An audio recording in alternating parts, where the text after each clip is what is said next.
Good morning students. आज हम लोग हिंदी ग्रामर में वर्ण के बारे में पढ़ेंगे। किसके बारे में? वर्ण के बारे में। इससे पहले हम लोग भाषा के बारे में भी पढ़ चुके हैं कि भाषा किसे कहते हैं और भाषा के कितने भेद होते हैं, कौन कौन से होते हैं।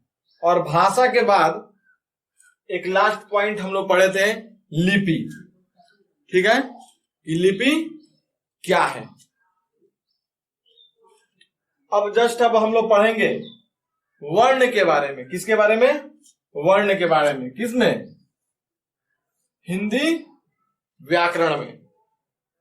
किसके बारे में पढ़ेंगे? वर्ण के बारे में पढ़ेंगे। ध्यान से आप लोग सुनिएगा। वर्ण की जो परिभाषा है मैं उसे बता रहा हूं, आप उसे ध्यान से सुनिएगा। कहता है कि वर्ण उस मूल ध्वनि को कहते हैं जिसका खंड या टुकड़ा नहीं हो सकता है। यानी खंड या टुकड़ा होने का अर्थ हुआ कि जिसको हम और अधिक तोड़ नहीं सकते हैं। यानी कि तोड़ना यानी कि विभाजित करना। विभाजित करना यानी कि बांटना। यानी कि जिसे हम और अधिक ना तोड़ सकते हैं, ना बांट सकते हैं, ना विभाजित कर सकते हैं, उस मूल ध्वनि को ही क्या कहा जाता है?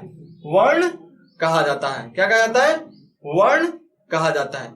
अब इस परिभाषा में एक शब्द आ रहा है, जब हम वर्ण की परिभाषा दे रहे हैं कि वर्ण उस मूल ध्वनि को कहते हैं जिसका खंड या टुकड़ा नहीं किया जा सकता। इसमें एक शब्द आ रहा है, ध्वनि। क्या आ रहा है? ध्वनि। तो ध्वनि क्या है? ध्वनि क्या है? तो ध्वनि ऐसे सिंपल सा हम लोग अगर ध्वनि का इंग्लिश वर्ड जो है अगर जाने तो ध्वनि का इंग्लिश वर्ड होता है साउंड। क्या होता है? साउंड। क्या होता है?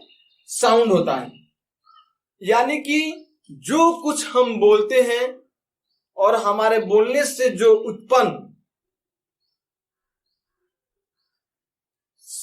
आवाज है, यानी कि जिसको हम लोग वॉइस कहते हैं, वही वॉइस, वही आवाज जो है आपको क्या कहलाता है? ध्वनि कहलाता है, यानी कि साउंड कहलाता है। अब जैसे कि आप लोग स्कूल में देखते हैं बेल जब लगता है, यानी घंटी जब बजाई जाती है, तो उससे भी एक विशेष प्रकार की आवाज निकलती है, यानी कि एक ध्वनि उत्पन्न होती है ना। तो यहां पे वर्ण में कह रहा है कि वर्ण उस मूल ध्वनि को कहते हैं जिसका खंड या टुकड़ा नहीं किया जा सकता। यानी कि ध्वनि हमारी जो भाषा है उस भाषा की सबसे छोटी इकाई होती है। ध्वनि क्या होती है? भाषा की सबसे छोटी इकाई होती है। यानी कि सबसे छोटा जो कड़ी होता है वह क्या होता है? ध्वनि होता है। और वर्ण क्या है? वर्ण उस मूल ध्वनि को ही कहते हैं जिसका खंड या टुकड़ा नहीं किया जा सकता है। अब आते हैं वर्ण के भेद। वर्ण की परिभाषा सबको क्लियर हो गया होगा। एक बार फिर से मैं उसकी परिभाषा को दोहरा दे रहा हूं, आप उसे ध्यान से सुन लीजिए, कॉपी में नोट कर लीजिएगा। वर्ण उस मूल ध्वनि को कहते हैं जिसका खंड या टुकड़ा नहीं किया जा सकता है। ठीक है। अब आते हैं वर्ण के भेद कि वर्ण के कितने भेद होते हैं। तो वर्ण के दो भेद होते हैं। कितने भेद होते हैं? दो। स्वर और व्यंजन। स्वर और व्यंजन। वर्ण के कितने भेद होते हैं? दो। स्वर वर्ण और व्यंजन वर्ण। सबसे पहले हम लोग स्वर वर्ण के बारे में जानेंगे। ठीक है। किसके बारे में जानेंगे? स्वर वर्ण के बारे में जानेंगे कि स्वर वर्ण क्या है, स्वर वर्ण किसे कहते हैं, और जो वर्ण है उसमें कौन कौन से जो है वे स्वर वर्ण कहलाते हैं। ठीक है। तो स्वर वर्ण की परिभाषा को आप लोग सावधानी पूर्वक सुनिए, मैं बता रहा हूं। स्वर वर्ण किसे कहते हैं? तो ऐसा वर्ण ऐसा वर्ण जो स्वतंत्र होता है, जो क्या होता है, स्वतंत्र होता है, अर्थात जिसके उच्चारण करने में किसी अन्य यानी कि किसी दूसरे वर्ण की सहायता नहीं ली जाती है, उसे स्वर वर्ण कहते हैं। फिर एक बार दोहरा रहा हूं परिभाषा को, ध्यान से सुनिएगा। ऐसा वर्ण जो स्वतंत्र होता है, अर्थात जिसके उच्चारण में किसी अन्य वर्ण की सहायता नहीं ली जाती है, उसे स्वर वर्ण कहा जाता है। उसे क्या कहा जाता है, स्वर वर्ण कहा जाता है। अब आते हैं कि हमारे हिंदी में, हमारी जो हिंदी है, हमारी हिंदी में जो हम व्याकरण पढ़ते हैं, तो इसमें स्वर वर्ण जो है इसकी संख्या कितनी है, स्वर वर्ण की संख्या कितनी है? तो स्वर वर्ण की संख्या 11 है। कितने हैं? 11 हैं। अब 11 कौन कौन से हैं?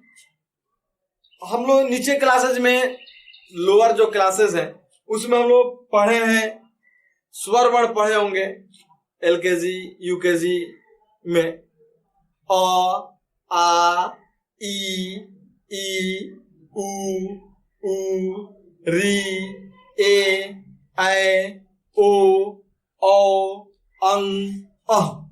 इस तरह से इसको हम काउंट करेंगे टोटल को, तो आप जब काउंट कीजिएगा इन टोटल को, ये तो 13 होते हैं, यानी कि 13 होते हैं। लेकिन अब हम थोड़ा सा क्या है कि क्लास हमारा स्टैंडर्ड हुआ, तो जैसे जैसे क्लास स्टैंडर्ड होता है, कुछ परिभाषाएं जो होती हैं बदलते चली जाती है। ठीक है, यहां पे हम वर्ण में स्वर वर्ण की परिभाषा दे चुके हैं आप लोगों को। अब स्वर वर्ण की जो संख्या वो बता दिए हैं कि स्वर वर्ण कितने होते हैं, 11 होते हैं। कितने होते हैं? 11। और वो कौन होते हैं? अ से लेकर अ तक, अ से लेकर अ तक आप काउंट कीजिएगा, अ से लेकर अ तक, तो इनकी जो संख्या होगी वो कितनी होगी? 11 होंगी। कितनी होंगी? 11 होंगी। जब आप काउंट कीजिएगा और आप पढ़िएगा, उसमें आपको क्लियर हो जाएगा कि स्वर वर्ण की संख्या अ से लेकर अ तक कितनी हो रही है? 11 हो रही है। अब यहां पे आता है कि स्वर वर्ण के भेद, स्वर वर्ण के भेद। तो स्वर वर्ण के भी भेद में आते हैं, तो इसके 2 भेद होते हैं। कितने भेद होते हैं? 2, ह्रस्व स्वर और दीर्घ स्वर। यानी कि मुख्य रूप से स्वर वर्ण के कितने भेद होते हैं? 2 होते हैं, ह्रस्व स्वर और दीर्घ स्वर। आगे क्लासेस में और हायर क्लासेस में जाइएगा, 9th 10th में जाइएगा, तो उसमें आपको थोड़ा इससे कुछ एक्स्ट्रा मिलेगा। लेकिन अभी तक फिलहाल हम लोगों को क्लास 8 तक यही जानना है कि स्वर वर्ण जो है उसके 2 भेद होते हैं, ह्रस्व स्वर और दीर्घ स्वर।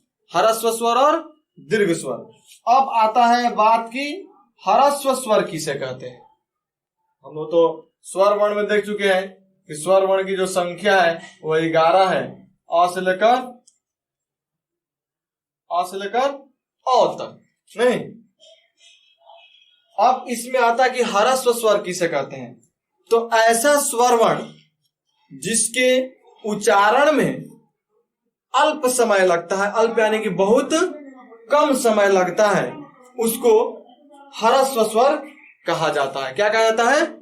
ह्रस्व स्वर कहा जाता है। जैसे में आप देखिएगा, अ, ई, उ और री, ये 4 जो है आपके ह्रस्व स्वर है। क्या है? ह्रस्व स्वर है। अ, ई, उ और री। जब इसको हम पढ़ते हैं तो अ, ये ह्रस्व ई है, ह्रस्व ई। ये है जो है आपका ह्रस्व उ है, ह्रस्व उ, और ये आपका री है। जब नीचे क्लासेस में आप लोग पढ़ेंगे छोटी ई, बड़ी ई, छोटा उ, बड़ा उ, ये नीचे क्लासेस में बच्चों को ऐसे छोटे छोटे बच्चों को समझने के लिए छोटा बड़ा करके बताया जाता है, लेकिन ऐसा होता नहीं है, बिल्कुल ऐसा नहीं होता है। ठीक है, जब भी इसका उच्चारण करेंगे तो ये क्या है, ह्रस्व ई है, और ये क्या है, ह्रस्व उ है।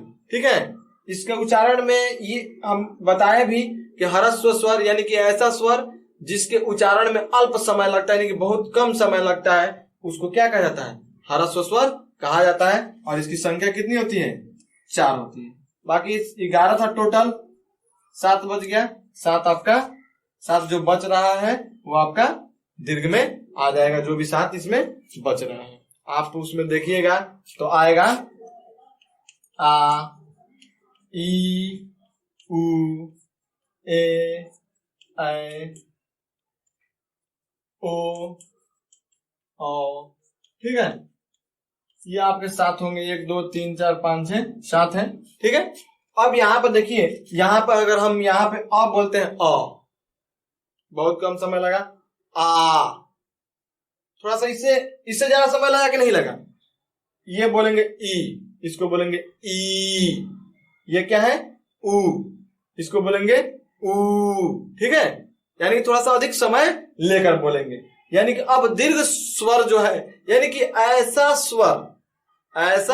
स्वर जिसके उच्चारण में ह्रस्व स्वर की तुलना में 2 गुना समय लगता हो, यानी 2 गुना यानी कि उससे ज्यादा लगता हो, उसको हम लोग दीर्घ स्वर वर्ण कहते हैं। उसको क्या कहते हैं, दीर्घ स्वर वर्ण कहते हैं। यानी कि ऐसा स्वर वर्ण जिनके उच्चारण में ह्रस्व स्वर की तुलना में 2 गुना समय लगता हो, अर्थात ह्रस्व स्वर की तुलना में अधिक समय लगता हो, उसे हम लोग क्या कहते हैं, दीर्घ स्वर कहते हैं। तो ये रहा आपका स्वर वर्ण।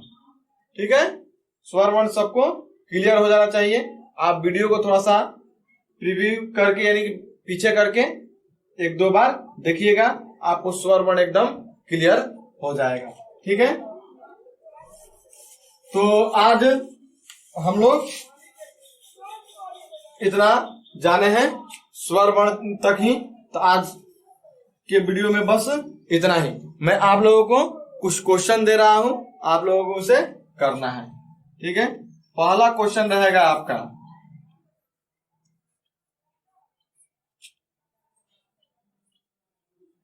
वर्ण किसे कहते हैं, वर्ण किसे कहते हैं। ठीक है, पहला क्वेश्चन।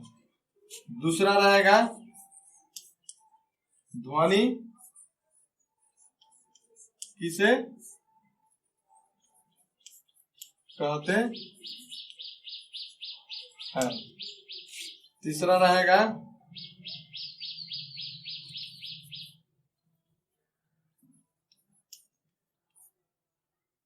वर्ण के भेदों को लिखें। ये 3 क्वेश्चन पहले आप इसको उतार लीजिए अपने कॉपी में, उसके आगे भी क्वेश्चन मैं दे रहा हूं। पहला, वर्ण किसे कहते हैं। दूसरा, ध्वनि किसे कहते हैं। तीसरा, वर्ण के भेदों को लिखें। ठीक है,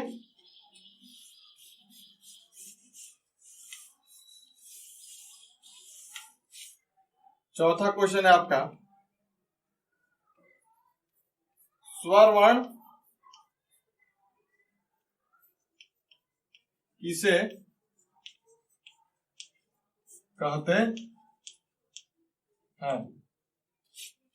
पांचवा क्वेश्चन है, स्वर वर्ण के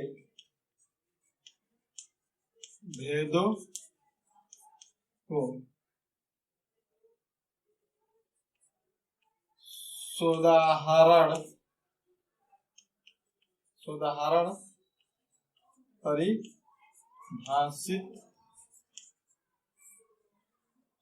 करें। हाँ, अब एक चीज यहाँ पर इंक्लूड कर जोड़ लिया, स्वर्ण वर्ण किसे कहते हैं, इनकी संख्या कितनी है, इनकी संख्या कितनी है। स्वर वर्ण किसे कहते हैं, इनकी संख्या कितनी है, या ये कितने हैं। सिंपल सा, ध्यान से सुनिए। क्वेश्चन नंबर 4, स्वर्ण वर्ण किसे कहते हैं, ये कितने हैं, ये कितने हैं। उसके बाद से पांचवा, स्वर वर्ण के भेदों को सोदाहरण परिभाषित करें। यानी सोदाहरण परिभाषित करने के स्वर वर्ण के जो भेद है, ह्रस्व और दीर्घ, मैंने पढ़ाया है। ह्रस्व स्वर किसे कहते हैं, दीर्घ स्वर किसे कहते हैं, और ह्रस्व स्वर कौन कौन से है उसको लिख देना है, दीर्घ स्वर कौन कौन से है उसको लिख देना है। तो आज की वीडियो में बस इतना ही। नेक्स्ट वीडियो में हम लोग व्यंजन के बारे में जानेंगे, पढ़ेंगे, समझेंगे। ठीक है, ठीक है बच्चों, तो आज बस इतना ही।